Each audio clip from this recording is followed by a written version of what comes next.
Добро, благодарам. Денеска ВМРО ДПМН ја започнува кампањата тука од Ѓорче Петров, од овој преубав храм што е во моето населено место.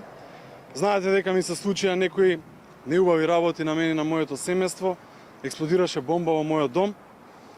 Но минатите избори, знаете, за локалните беше запален, односно бомба во мојот дуќан, беше запален мојот имот, беше запалена мојата куќа. Сакаат да ме уплашат, сакаат да престанам да работам, сакаат да не одам на терен и да се откажам. Да им порачам на сите. Јас сум Владо Мисајловски, кендо ме викаат и не се откажувам. Гордо кренат на секаде. Со исправена кичма, кидам на секаде. Кидам со граѓаните, со народот. Они со нивните багабонти, криминалци, а јас со овие прекрасни луѓе, со граѓаните, во секое место, во секој двор, на улиците, и не им се плашам на никој. Јас, Владо Мисајловски, ќе продолжам со позитивна кампања. Што е подобро за Македонија? Како да измениме Македонија? Да престане криминал и корупција. Да престане ова што го прави Заев, Оливер Спасовски, Александар Нумовски, оние инспиратори, нарачатели на црни сценарија.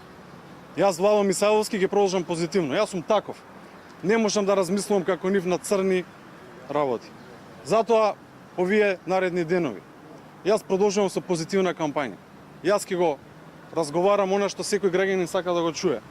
Колку повисоки плати ќе добијат, колку повисоки пензии ќе добијат, колку повеќе инфраструктура и проекти на секаде во Македонија. Затоа јас тако сум создаден и затоа можам да терам кампања.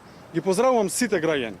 Во Ѓорче Петров посебено, зашто јас доаѓам од овој крај, но и секаде во изборната единица 2 да ни се приклучат.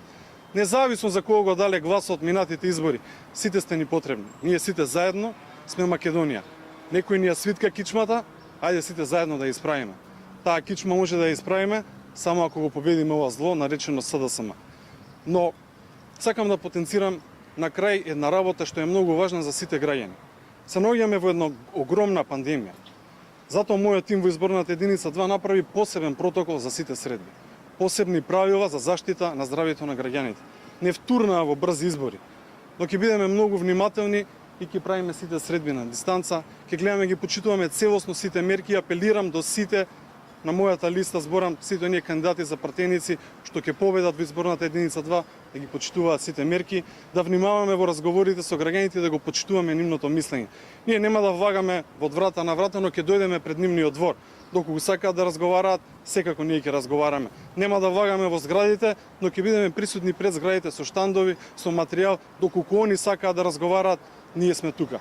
Ние не бегаме од граѓаните како СДСМ за да не одат од врата на врата, ние ќе одиме пред нивниот двор. Секаде онаму каде што ќе бидеме добре дојдени, но најважно од се го почитуваме вашето здравје. Ќе го почитуваме здравјето на граѓаните и во овие 20 наредни денови ќе докажеме зашто ВМРО ДПМН е најдобрата, најорганизирана партија и како се бранат националните интереси, како се сака Македонија и колку проекти заслужува не само изборната единица 2, туку цела Македонија. Благодарам на сите, посакувам успешна кампања, посакувам на вистина добра и позитивна кампања да се надпреваруваме со проекти, а не со подметнувања на црни сценарии. Благодарам на сите што дојдовте и јас од денеска продолжувам со кампањата. Уште еднаш благодарам. Доколку имате прашања, слободно повелете. Дали сте подготвени да ја формирате новата влада доколку победите на овие избори? Многу добро. Се разговара. Благодарам, многу добро прашање. Дури на 16 ќе видите дека ВМРО ДПМН ќе формира новата влада и тоа го знае и СДСМ. Затоа се уплашени и ќе видите на 16 кој ќе биде предводник, кој ќе биде премиер, тоа ќе биде Христијан Мицковски